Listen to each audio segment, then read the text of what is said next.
there's a very linear route. You get poems published, you apply for the MFA, you get a chapbook out, then you get a book out, then you apply for a professor job. That professor job's firm probably going to be adjunct. And then after a couple of years, maybe you'll get visiting professor. And then some people still are holding out for tenure positions, even though those are not going to be existing probably in like the next 10, 15 years. So that's one path, and it's tried and true, and it works. I don't have an issue with that. What's the other side look like? And honestly, there's not really an example to point to. So that's kind of just the question I've been asking myself when I was writing this book. Well, what does the other side look like? Can I get other people to start thinking about what the other side looks like? That's what this book is. It doesn't have answers, but it does hopefully give you the questions to move. And Dante, so and you also, in my fact, you self-published. So what was that process like for you as far as like deciding that you are going to take, the fate of this work into your own hands and putting it out yourself?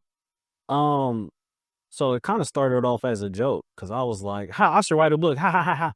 Right? And somebody was like, "Let's go." And what's interesting is the book that I wrote is not my original idea. It's a test book. Looking to light a test. Yeah, I'm gonna write a test book and see what happens with it because I'm like, I want to figure out how this works. Like anybody play video games? You ever create a character, right? And then you beat the game, and then you create another character the second go around. You like, dang, I know where everything is. I know how to operate. I know where to chest it. It's like so much easier with that second character, right? So I was thinking that the first book is gonna be like my first character, right? And the second book was gonna be like my second play through the game, where I'm like, I get it. I know what to expect. I know who I'm dealing with. I know where to place things. I know where not to go. I know who to trust. I know who to talk to. Um, but I use that first creation to figure out how things work. It was not I never said to myself, now that I have a book, that's it. And I think that's where people get caught or they get stuck because everyone questions, well, I have a book, who wants to read it? And if in that moment where you're doing a book release or you make one post and it doesn't happen the way you want it to, it's like, well, I guess I failed. I guess I didn't create a book that everybody cares about. The thing about being self-published is your book never gets old. My book is 4.5. I'm about to be at the book festival talking like it's the newest thing ever. Yeah. You know? I take full advantage of the fact it never gets old because the whole world hasn't heard about it.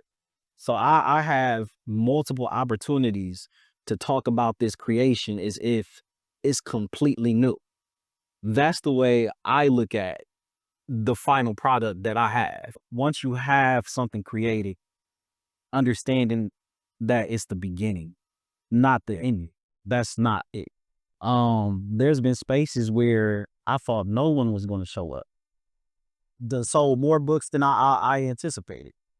Spaces where I'm like, oh, I know everybody about to show up. I got like 500 shares. I got like 3,000 likes. I mean, 2 people show up. So just knowing when you have something, back to what I said before, it belongs to you and you had limitless opportunities to put it out into the world the way you see fit versus the way you think people want you to put it out there. You have these endless opportunities. Not all those opportunities are going to go well. And the thing is, you control the metric for success, though.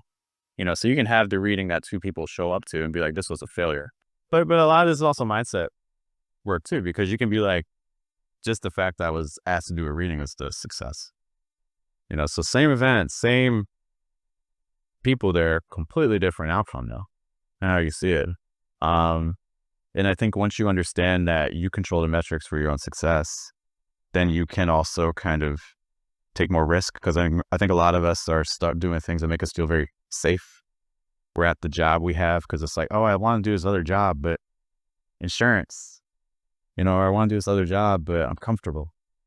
It's really hard to change when you're comfortable, but safety isn't safe. Like, new boss comes in, they don't like you, you're gone.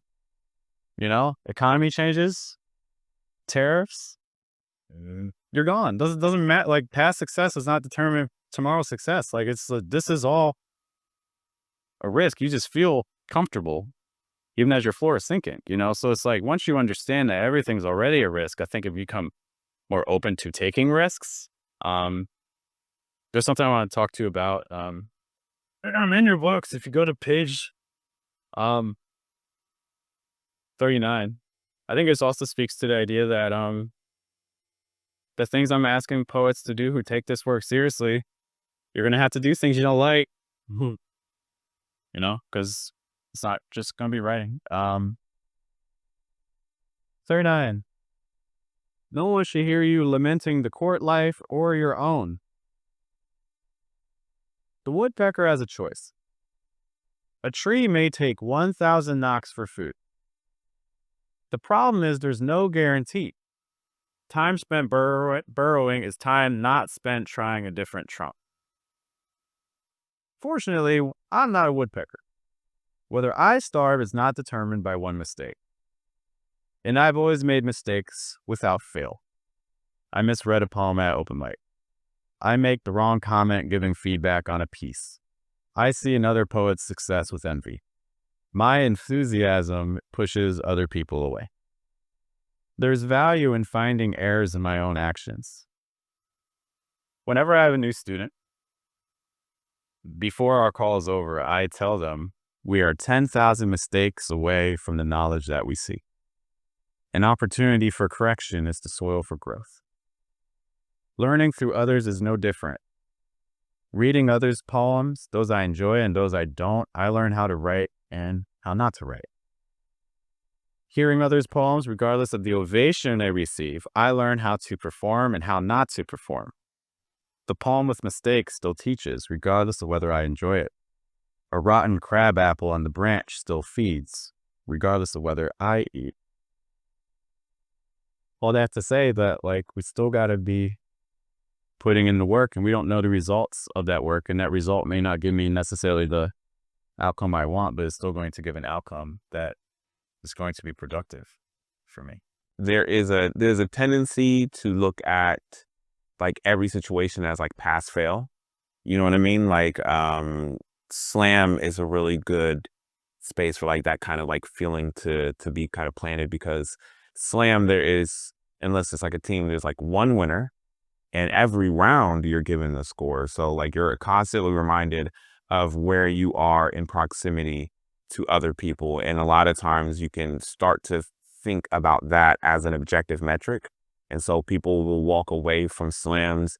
Like I've seen, like it happens all the time. Like people will walk away from slams and then they'll go up to the judges and they'll be like, what did I do wrong? Like, what can I do better? I'm like, these people are like subjectively applying a score to a space. And I think about like, you know, whether or not you won that slam should not be well, maybe for you in your personal experience shouldn't be judged about, you know, whether or not you necessarily won, but did you learn something? What are you able to take away from that experience, and to kind of like, again, push yourself into possibly other spaces or maybe even your next slam? And I think about that a lot, because like, again, when it comes to a lot of what you talk about either in podcast spaces or just in like different events, you're thinking less about, you know, whether or not you won necessarily an engagement, but thinking that regardless of the engagement, you should be taking something away from it.